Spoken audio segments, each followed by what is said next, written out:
Hello friends, black wheel bikers club আজ আপনাদের নিয়ে চলেছে আনুমানিক 2500 বছরের ইতিহাস বহনকারী বর্তমানে ভগ্নপ্রায় এক রাজবাড়িতে। এই রাজবাড়ি সম্রাট অশোক থেকে শুরু করে ভারতের স্বাধীনতা সংগ্রাম সবেতেই নিজের স্বতন্ত্র ভূমিকা পালন করেছে। হ্যাঁ, রাইট গেস করেছেন, এটি হলো তমলুক রাজবাড়ি। এই রাজবাড়ি 2010 সালে আর্কিওলজিক্যাল সার্ভে অফ ইন্ডিয়া তত্ত্বাবধানে হেরিটেজ আখ্যা পায়। বর্তমানে এটি সংরক্ষিত প্লেস। চলুন এই রাজবাড়ি সম্বন্ধে জেনে নেই এই রাজবাড়ির ঐতিহাসিক গুরুত্ব এবং স্মৃতি বিজড়িত তথ্য, যা বাঙালি হিসাবে আমাদের গর্ববোধ করায়। আমাদের সঙ্গে থাকুন, চ্যানেলটি লাইক, শেয়ার, কমেন্ট আর সাবস্ক্রাইব করতে ভুলবেন না। স্বদেশী আন্দোলনের অন্যতম পীঠস্থান এই রাজবাড়ি, যার অলিন্দে নেতাজি সুভাষচন্দ্র বসু সভা করে গিয়েছেন। ব্রিটিশ বিরোধী আন্দোলনের ভূমিকায় তমলুক রাজবাড়ি এক প্রবাহমান ইতিহাসের সাক্ষী। বঙ্গভঙ্গ বিরোধী আন্দোলন থেকে লবণ আইন আন্দোলন সবেতেই ইতিহাসের ছাপ রেখে যায় তাম্রলিপ্ত রাজবাড়ি বা রাজপরিবারের সদস্যরা। ভগ্নপ্রায় তমলুক রাজবাড়ি পশ্চিমবঙ্গের পূর্ব মেদিনীপুর জেলার তমলুকে অবস্থিত। কি করে যাবেন এই রাজবাড়ি দেখতে? কলকাতা থেকে NH-16 ধরে সোজা কোলাঘাট, তারপর তমলুক মেচেদা রোড ধরে গুগল ম্যাপ ফলো করে সোজা চলে আসুন এই রাজবাড়িতে। অষ্টাদশ শতাব্দীতে তাম্রলিপ্ত রাজবাড়ির সম্পত্তি নিয়ে রানী কৃষ্ণপ্রিয়ার ব্রিটিশদের সাথে লড়াইয়ের শুরু। সেই সময় থেকেই ব্রিটিশ বিরোধী শক্তির ভিত পোতা হয় তমলুক রাজবাড়ির অন্দরে। বিংশ শতাব্দীর শুরুতেই বঙ্গভঙ্গ বিরোধী আন্দোলনে তমলুকে তৎকালীন রাজা সুরেন্দ্রনারায়ণ রায় সক্রিয় অংশগ্রহণ করেছিলেন। তমলুকে ব্রিটিশ বঙ্গভঙ্গ বিরোধী সভা হয়। সেই সভায় সভাপতিত্ব করেন রাজা সুরেন্দ্রনারায়ণ রায়। ওই সভার মধ্যেই বন্দে মাতরম ধ্বনি দিয়ে পোড়ানো হয় বিদেশি দ্রব্য।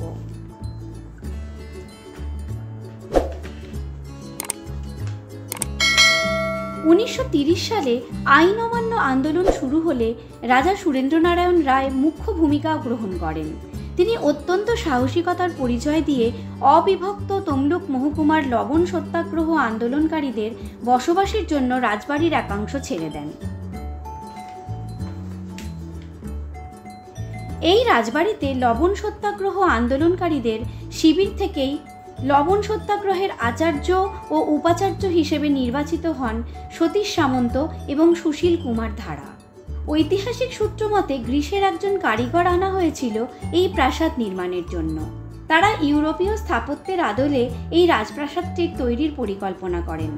শোনা যায় তাম্রলিপ্ত ময়ূর রাজা লক্ষ্মীনারায়ণ রায় 1837 সালে রাজবাড়ি তৈরি করার কাজ শুরু করেন। প্রায় 2 লক্ষ টাকা দিয়ে এই রাজবাড়ি নির্মাণের কাজ শুরু হয়েছিল। 1938 সালে 11 এপ্রিল সুভাষচন্দ্র বসু তমলুকে আসেন। প্রথমে সভাস্থল ছিল রাখাল মেমোরিয়াল ময়দান, কিন্তু ব্রিটিশ শাসকদের চাপে মালিকপক্ষ ময়দানে সভা নিষিদ্ধ করেন। তখন কংগ্রেস নেতারা দেখা করেন রাজা সুরেন্দ্রনারায়ণের সঙ্গে এবং রাজার তত্ত্বাবধানে রাজার বাড়ির সামনে থাকা ময়দানে নেতাজি সভা করেন। আজ থেকে 2500 বছর আগে বর্তমানে ঝাড়খণ্ডের সিংভূম এলাকায় তামার খনি খুঁজে পাওয়া যায়। সেকালে তামা একটি গুরুত্বপূর্ণ ধাতু ছিল। এই তামা শুধু ভারতেই ব্যবহার করা হতো তা নয়, দেশ বিদেশে রপ্তানিও করা হতো। দক্ষিণে বঙ্গোপসাগরের কাছে রূপনারায়ণ নদীর তীরে গড়ে উঠেছিল এক বিশাল বন্দর।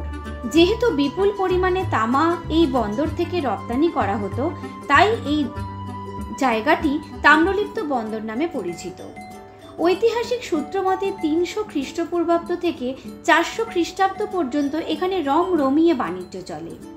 ধীরে ধীরে তামার পাশাপাশি রেশম, মশলা, নীল এইসব বাণিজ্যও শুরু হয়। ভারতে 322 খ্রিস্টাব্দ থেকে মৌর্য বংশের শাসন শুরু হয়। মৌর্য বংশের সাম্রাজ্য ছিল পাটলিপুত্র, কিন্তু রাজধানীর কাছে তেমন ভালো বন্দর ছিল না, কারণ সেই সময় তাম্রলিপ্ত বন্দর ছিল কলিঙ্গ রাজ্যের অন্তর্গত। ফলে বাণিজ্যিক দিক থেকে অনেকটাই পিছিয়ে পড়েছিল মৌর্য বংশ। ঐতিহাসিক সূত্র মতে সম্রাট অশোক যখন সিংহাসনে বসেন তিনি তাম্রলিপ্ত বন্দরটি মৌর্য বংশের অধীনে আনার জন্য কলিঙ্গ আক্রমণ করেন। কিন্তু কলিঙ্গ যুদ্ধের ভয়াবহতা দেখে সম্রাট অশোক হিংসা ছেড়ে অহিংসা ধর্ম নেন। তিনি বৌদ্ধ ধর্মে দীক্ষিত হন। এরপর থেকে তাম্রলিপ্ত বন্দর বৌদ্ধ ধর্ম প্রচারে ব্যাপকভাবে বিবৃত হয়। রূপনারায়ণ নদীতে ধীরে ধীরে চর পড়ে যায়, জাহাজের আনাগোনা কমে যায়, যার ফলে এই বন্দর আজ ইতিহাস হয়ে রয়ে যায়। ইতিহাসকে জানতে বা একদিনের ডে আউটিংয়ের জন্য অবশ্যই ঘুরে আসতে পারেন এই হেরিটেজ রাজবাড়িটি।